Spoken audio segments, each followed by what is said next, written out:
ತ್ವಂ ಮಾತಾ ಸರ್ವದೇವಾನಾಂ ತ್ವಂ ಚ ಯಜ್ಞಸ್ಯ ಕಾರಣಂ ತ್ವಂ ತೀರ್ಥ ಸರ್ವತೀರ್ಥಾನಾಂ ನಮಸ್ತೇಸ್ತು ಸದಾನಧೆ.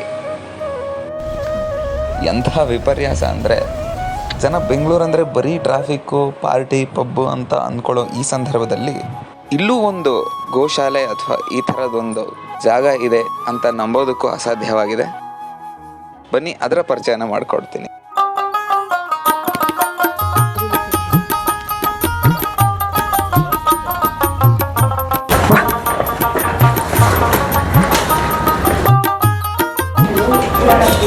ಇದು ಯಾವ್ದಣ್ಣ? ಇದು ಯಾವ ಜಾತಿ? ಇದು ನಾಟಿ.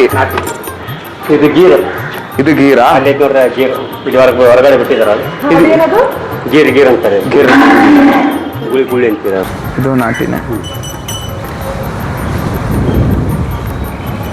ಮಲೆನಾಡ್ ಗಿಡ್ಡ, ಚಿಕ್ಕ ಜಾತಿ ಇದು. ಇದೆ ಅಣ್ಣ, ಇದೆಲ್ಲ ಯಾವ್ದು ಅಣ್ಣ? ಇದೆಲ್ಲ ಯಾವ ಬ್ರೀಡು? ಇದೆಲ್ಲ ಯಾವ ಜಾತಿ ಅಣ್ಣ? ನಾಟಿ.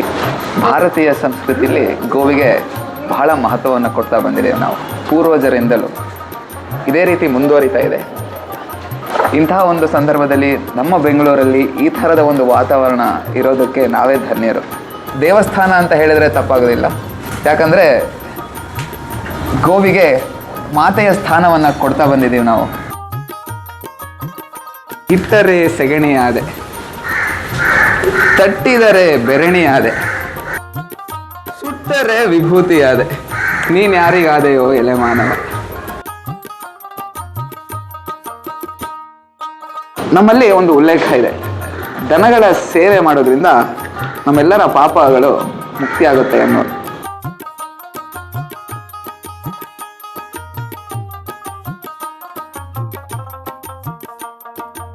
ನಮ್ಮ ಪುರಾಣಗಳಲ್ಲಿ ಬರೋ ಎಲ್ಲ ಪಾತ್ರಗಳಿಗೂ ಹಾಗೆ ಜಾನುವಾರುಗಳಿಗೂ ಒಂದು ಅವಿನಾಭಾವ ಸಂಬಂಧ ಇದೆ ಅಂದರೆ ತಪ್ಪಾಗೋದಿಲ್ಲ.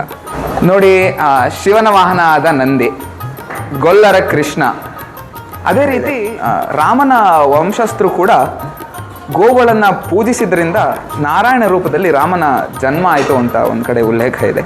ಸೊ ಎಲ್ಲ ವಿಭಿನ್ನ ಪಾತ್ರಗಳಿಗೂ ಹಾಗೂ ಈ ಗೋವುಗಳಿಗೂ ಅವಿನಾಭಾವ ಸಂಬಂಧ ಇದೆ.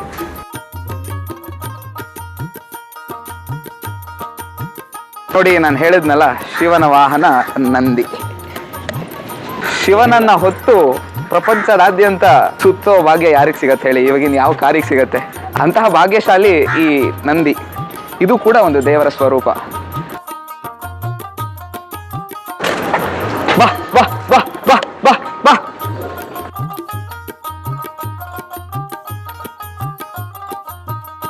ಬಂಧುಗಳೇ, ಮನುಷ್ಯನ ಭಾವನೆಗಳಿಗೆ ಸ್ಪಂದಿಸುವ ಮತ್ತೊಂದು ಸಹಜೀವಿ ಅಂದ್ರೆ ನಮ್ಮ ಈ ಜಾನುವಾರುಗಳು.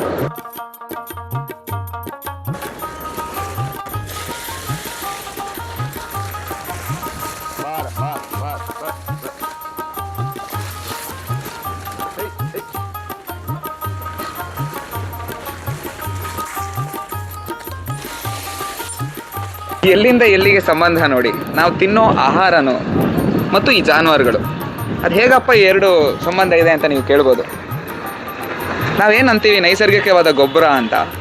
ಆ ಗೊಬ್ಬರಕ್ಕೆ ಪ್ರಮುಖವಾದ ಅಂಶ ಅಂದರೆ ಸೆಗಣಿ. ಮಣ್ಣಿನ ಪೌಷ್ಟಿಕತೆಯನ್ನು ಹೆಚ್ಚಿಸೋದ್ರಲ್ಲಿ ಈ ಒಂದು ಸೆಗಣಿ ತುಂಬ ಮಹತ್ವ ಬೀರ್ತದೆ.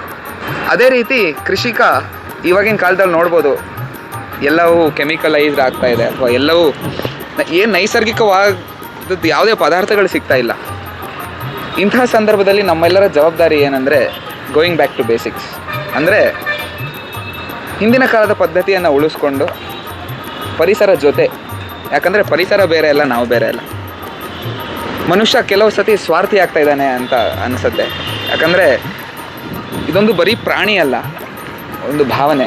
ಅದೇ ರೀತಿ ರೈತ ಮಿತ್ರ ಅಂದ್ರೂ ತಪ್ಪಾಗಲಾರದು. ಯಾಕಂದರೆ ನಿಮಗೆ ಗೊತ್ತಿರೋ ಪ್ರಕಾರ ರೈತ ಭಾರತದ ಬೆನ್ನೆಲುಬು.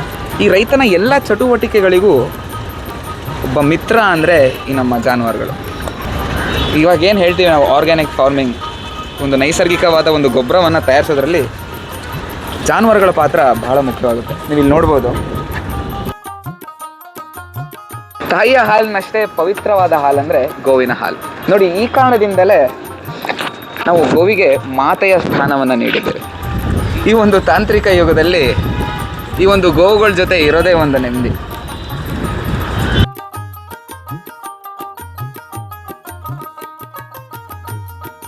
ಯಾರೇ ಕೂಗಾಡಲಿ, ಊರೇ ಹೋರಾಡಲಿ, ಎಮ್ಮೆ ನಿನಗೆ ಸಾಟಿ ಇಲ್ಲ.